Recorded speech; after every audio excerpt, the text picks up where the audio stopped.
Morning, everyone. Boker Tov, Chazak Baruch for making the minyan.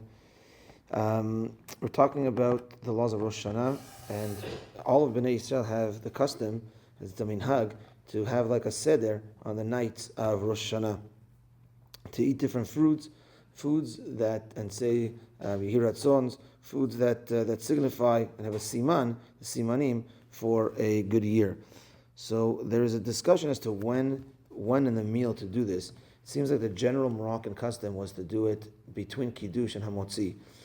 Rabbi Shalom Asas writes, though, that there could be an issue there because even though we have a custom to make brachot every Shabbat for the 100 brachot between Kiddush and Hamotzi, but the person should not eat to the point that you're going to have at least a kazait, because then there could be an issue there with saying bracha achrona, but then that becomes what's called a bracha she'ena tzricha, a not needed bracha, because you're about to wash and then eventually say birkat hamazon. So you should always just have a little bit.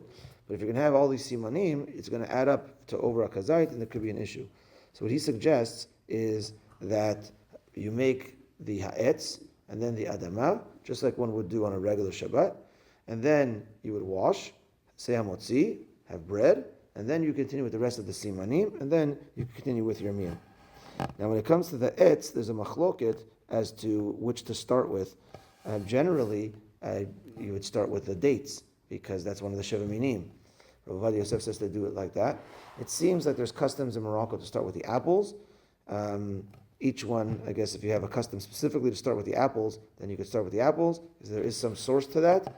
Personally, I start with the dates. I didn't see a custom from home to dafka do the apples first, and because of the Sheva Minim, so I personally start with the dates. Also, the way to do it is for those first two that you're saying before the hamotzi, you would say the bracha, you would eat from the item, and then you would say the yehiratzon. Not to have a hefsek between the bracha and the eating.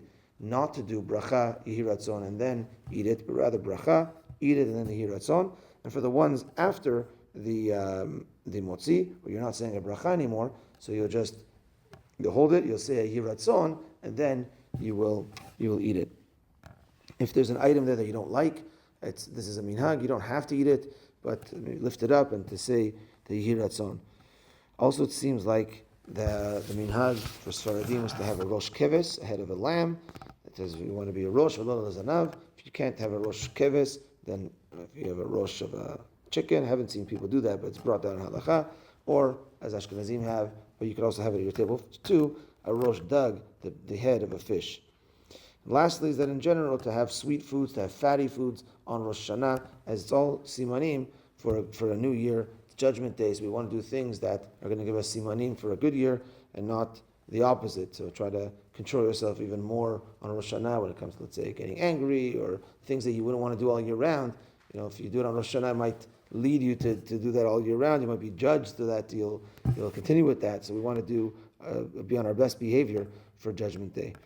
Mincha tonight at 6:05. We're going to do the Gemara Shiur tomorrow night, B'ezrat Hashem, Tuesday night. Tomorrow morning I'm going to be out of town. So for everyone that's here for the minyan, to make sure to be here. And my apologies again this morning for being a few minutes late. Have a good day, everyone. And that's that. Tana D'Eliyahu.